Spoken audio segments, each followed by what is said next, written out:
là, je passe la parole à Serge Deleu, des organismes sociaux, et après, ça sera le copain qui est pas devant, mais derrière. Voilà.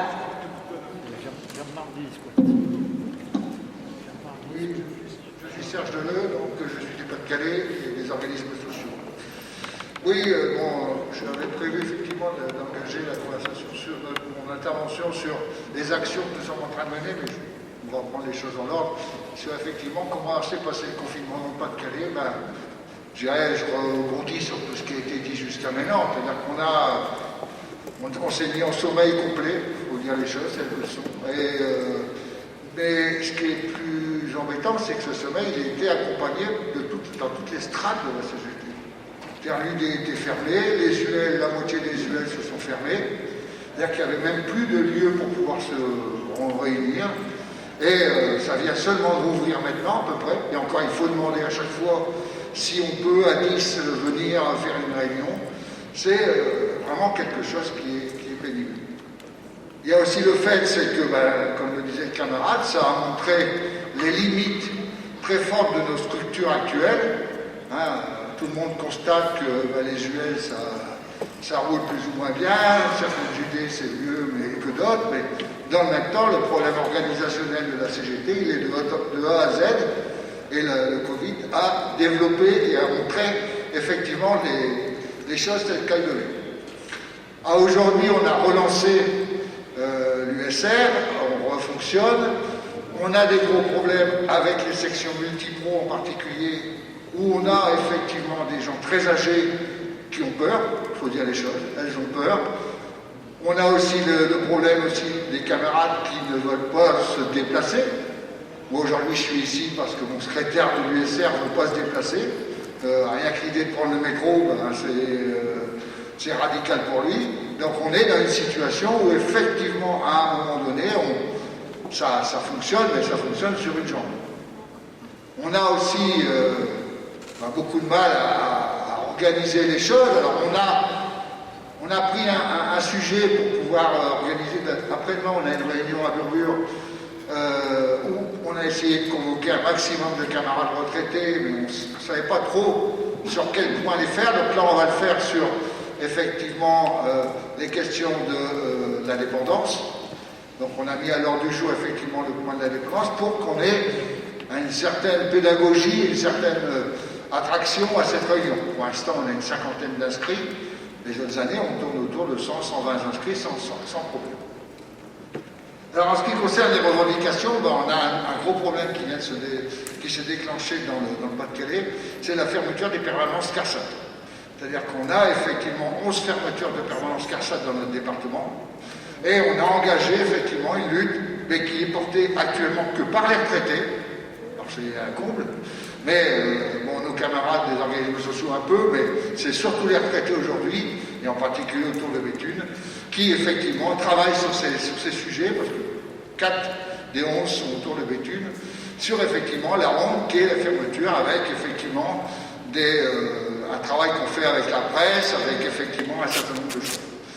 Donc ça va être une vraie lutte, parce que derrière de cela, on vient nous amener effectivement les solutions qu'amène le gouvernement suite à la fermeture des permanences CARSAT, c'est-à-dire les PIPS, c'est-à-dire les maisons qui vont regrouper et qui vont remplacer, à les écouter, l'ensemble des services qu'on va amener demain aux retraités, tout ça basé autour de la nouvelle technologie et de tout ce qui est fait. Donc on est en train de se mobiliser pour montrer que seul l'humain pourra effectivement être une réponse à ce qu'ont besoin les gens sur ces questions de retraite et d'autres. En sachant qu'on a effectivement toujours mis l'humain au centre de notre activité, j'ai oublié de dire tout à l'heure, pendant le confinement, quand même, nous avons réparti l'ensemble de nos adhérents sur les quelques militants que nous sommes, et nous avions mission de les contacter une fois tous les 15 jours pour effectivement entretenir par téléphone un contact, et ça a été apprécié. Le deuxième point qui est important, c'est le vieillissement de nos camarades. On a de plus en plus de camarades qui approchent les 80 ans, avec effectivement des difficultés liées au vieillissement, et on n'arrive pas à les remplacer. On ne trouve pas de militants. On ne trouve pas de militants aujourd'hui pour effectivement reprendre, je dirais, ces activités. Et souvent en plus, quand ces camarades-là partent ou arrêtent, ben, ils entraînent avec eux, parce que c'est de l'amitié, de la camaraderie qui fait que quelques adhérents sont avec eux, parce qu'ils les connaissent depuis des années, puis les choses se renouvellent. Le dernier point, ben, il est l'actualité, c'est qu'on va devoir se mettre en route avec le camarade de chez Bridgestone qui est dans notre secteur, qui est Béthune, et où il y a une section de retraités intéressante. Il y a des anciens camarades actifs qui sont aujourd'hui des retraités, mais qu'on ne voyait pas trop, j'espère qu'on va les voir, qui étaient des grands militants, il faut dire les choses, parce que Bridgestone, ça a été un fief de la CGT pendant des années, et il y avait des batailles très dures qui ont été menées dans cette entreprise. Les camarades sont partis en retraite, ou certains sont des élus, certains sont devenus. On va voir aujourd'hui, dans cette lutte qu'on va engager, ce bras de fer qui va être engagé pour maintenir 850 emplois dans notre bassin, et avec tout ce qui, la conséquence que ça aura derrière, on est sur une base de 1500 emplois aujourd'hui sur le tapis, on a effectivement là le moyen. On va voir, c'est pas garanti d'avance. Il y a une semaine qu'on tourne en contact et autres, et que ce soit au niveau de l'UD, que ce soit au niveau de l'UL de Béthune, c'est pas garanti qu'on soit capable aujourd'hui de mobiliser une CGT pour retourner effectivement une situation. Donc j'ai l'impression l'USR Drôme. Simplement pour revenir sur ce qui s'est passé par rapport au confinement, savoir quand même que la première réaction qu'on a eue, nous, dans la Drôme, avec l'Union départementale et l'USR, c'est comment on fait fonctionner la CGT. On avait, donc, avec le confinement, un certain nombre de camarades qui étaient dans des villes ou des villages, avec non seulement le confinement, mais avec des couvre-feux. Valence, c'était 19h, 6h du matin, impossibilité de sortir. Sinon, 135 €. Maire de Valence. Et si je prends par exemple, pour ceux qui connaissent Cré, avec Mariton, connaît le député Mariton, lui, quand il a fallu distribuer sur le marché, par exemple, un tract qu'on avait conçu, les camarades, ils ont pris 30 € parce qu'ils discutaient avec des personnes. Il y avait mis un flic à l'entrée du marché et un flic à la sortie. Ça veut dire que ça pénalise, bien entendu, un certain nombre de copains qui voulaient travailler CGT. Ça, la question qui a été posée. Deuxième chose qu'on a fait avec l'idée, c'est de dire, bon, on va travailler par vidéoconférence. On a fait des vidéoconférences, bien entendu, pour ceux qui avaient le matériel adéquat, parce que tout le monde n'a pas, notamment chez les retraités. Mais la moyenne chez les retraités qu'on a eu on a fait 4 vidéoconférences. On avait 18 retraités qui étaient en permanence en vidéoconférence. Ce qui nous a permis de travailler sur les tracts, parce que bon, la CGT n'était pas avare de ces tracts, puisqu'on a reçu pas mal d'informations.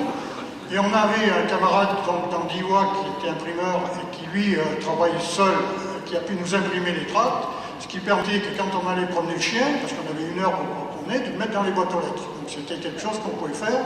Ça a amené une activité CGT qui était quand même assez, prend libre en main, mais bon, avec même une petite activité. Après, ça a été le déconfinement, c'est-à-dire comment on recommence à travailler CGT. Et là, c'est quand même difficile, parce que, je vois, pour aller assez vite, le 17, on a fait une assemblée générale des retraités, donc CGT, Drôme, 29 participants.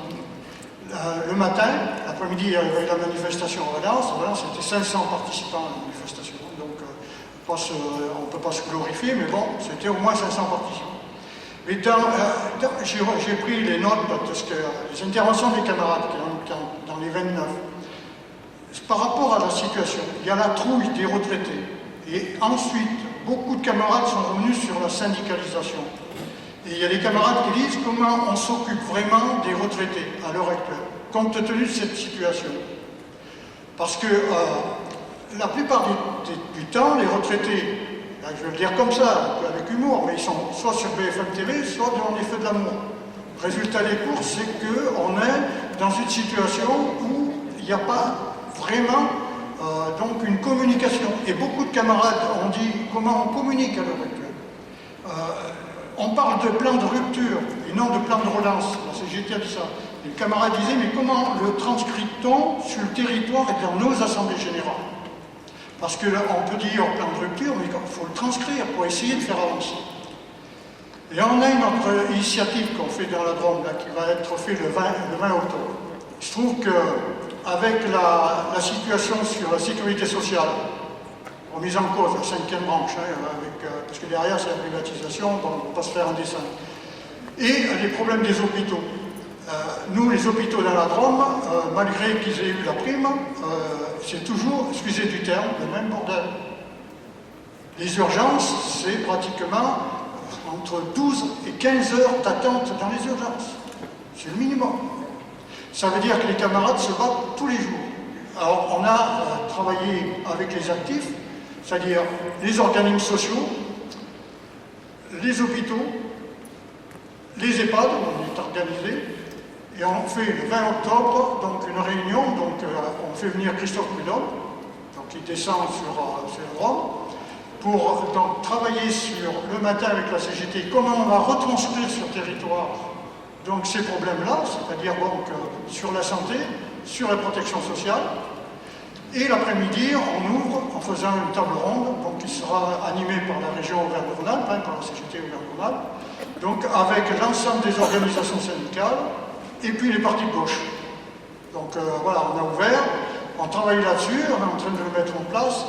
Là où c'est le plus difficile, c'est ce que disait Marc tout à l'heure par rapport au congrès que l'on va avoir, sauf, bien entendu, si le préfet nous met les bâtons dans les roues pour avoir une salle. Jusqu'à présent, à cette heure-ci, on n'a pas de salle.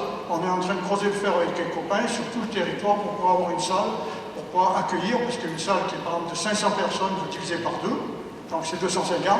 Voilà, c'est comme ça, c'est la situation. Ça veut dire que si les copains sont en train de travailler à l'heure actuelle pour secouer le cocotier, d'ailleurs, pour pouvoir avoir une salle. Sinon, le préfet, il attend ça pour pouvoir nous mettre le couvercle dessus pour empêcher qu'on puisse faire cette initiative. Mais voilà, on est en train de travailler, on est en train d'avancer, mais c'est la grande problématique à l'heure actuelle, c'est comment on remet en route la CGT à l'heure actuelle sur le territoire. Si on ne fait pas ça, à mon avis, on risque d'aller en milieu. Merci beaucoup pour ces témoignages. Alain Guichard. Oui, Alain Guichard, ESR Morbihan. Alors je ne redirai pas par François, ça évitera les redites, mais c'est vrai qu'on a beaucoup de difficultés dans la période actuelle pour réussir à mobiliser nos camarades. Je veux simplement prendre un exemple. On a décidé de distribuer le 4 pages, ce n'est ni aux retraités ni aux salariés de payer la crise du coronavirus. J'ai envoyé un message pour demander aux camarades d'être présents le 17 pour distribuer le tract. Ben, je ne raconte pas le succès que j'ai eu. 3 camarades qui ont donné leur accord, dont un qui n'est pas membre du conseil départemental. Il n'y a que les autres, au mieux ils étaient là, au pire ils ne sont même pas venus à la manifestation du 17 septembre. Alors certes, un certain nombre ont des raisons, y compris de santé, pour ne pas être présent, mais on voit bien qu'on a quand même de sérieuses difficultés pour mobiliser les camarades aujourd'hui. Je crois que c'est un élément important parce que incontestablement il y a vraiment besoin de porter la bataille aujourd'hui. Je pense en particulier sur la question de la revalorisation de nos retraites. Je pense sur ce qui est en train de se dessiner. Marc y a fait allusion avec le rapport Vachet qui effectivement prévoit d'un côté de nous aligner au niveau de la CSG sur celle des actifs et de l'autre côté effectivement de diminuer les 10% que nous avons aujourd'hui pour le calcul de nos impôts, ça serait 5%. Mais rien ne dit, c'est parce que ça fait quand même là aussi des années qu'ils ont la volonté de supprimer purement et simplement les 10%. Donc on ne sait vraiment pas où on va. Alors le gouvernement a beau dire il n'y a pas d'augmentation des impôts, mais si on diminue effectivement, si on fait sauter même ne serait-ce que 5%, nous allons tous avoir, sauf ceux qui sont imposables, mais tous les autres, nous aurons effectivement une augmentation de nos impôts. Alors c'est vrai que le gouvernement a donné 10 milliards par an aux entreprises, diminution d'impôts, il faut bien qu'on les fasse payer à quelqu'un. Il a beau dire qu'effectivement tout ça se fera sans augmentation d'impôts, je ne sais pas où ils vont trouver le fric pour pouvoir compenser les 10 milliards. Je rappelle quand même que sur ces 10 milliards, c'est une grande partie qui va venir en déduction sur ce qui étaient les successeurs de la taxe professionnelle, qui déjà avait accordé 10 milliards par an de diminution d'impôts aux entreprises à ce niveau-là. Dernier élément que je voudrais indiquer, c'est effectivement sur le rappel de CSG. Alors c'est vrai qu'il y a eu beaucoup de bruit sur la question des 212 000 apparemment qui seraient concernés. Le gouvernement aurait décidé finalement de ne pas faire le rappel. Cela étant, ça renvoie aussi, pourquoi on est dans cette situation, sur l'espèce de mécanique qu'ils ont mise en place pour le faire, c'est les 2 années de référence qui effectivement, quand on dépasse, qui fait que si on passe de 3,8 à 6,6 ou 8,3, il faut qu'il y ait 2 années de dépassement, donc c'est effectivement un BINS un peu épouvantable, et comme dans les organismes qui sont chargés de ça, c'est comme dans l'ensemble des organismes publics qui sont en charge de cet ensemble de dispositifs, les suppressions d'emplois font qu'aujourd'hui c'est dans une situation très très compliquée. Dernier point que je voudrais indiquer, c'est effectivement sur la sécurité sociale. Moi, je partage aussi ce qu'a dit Françoise, il ne faut pas que ça soit simplement une commémoration, c'est vraiment la bataille, et je pense que c'est le lien avec justement l'histoire de la prise en charge de la perte d'autonomie par l'assurance maladie et pas par la 5e branche, qui doit nous permettre effectivement de continuer à se battre sur ce terrain-là. Alors j'avoue que j'ai une interrogation, je sais qu'il est prévu une initiative à Saint-Étienne, à ma connaissance, avec notre comité régional Auvergne-Rhône-Alpes. Je n'en entends pas beaucoup parler, puisque c'est effectivement à cette occasion que devrait être installée une plaque à l'École nationale de la sécurité sociale pour Ambroise Croizat. Et j'avoue qu'on n'entend pas parler du tout, donc je ne sais pas comment effectivement on se situe par rapport à ça.